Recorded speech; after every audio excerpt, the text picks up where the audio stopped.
నోటి మాటతో సృష్టిని తన చేతులతో ఈ మనిషిని చేసిన దేవుడు దీనుడై పవలించెను పశువుల పాకలో. ఈ చరిత్రను మార్చు దేవుడు తన మహిమనే నీకిచ్చెను. యూదా ప్రధానులందరిలో నీవు అల్పమైన దానవు కావు. యూదా ప్రధానులందరిలో నీవు అల్పమైన దానవు కావు.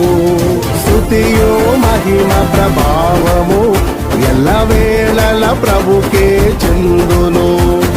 స్తుతియో మహిమ ప్రభావము ఎల్లవేళల ప్రభుకే చెందును.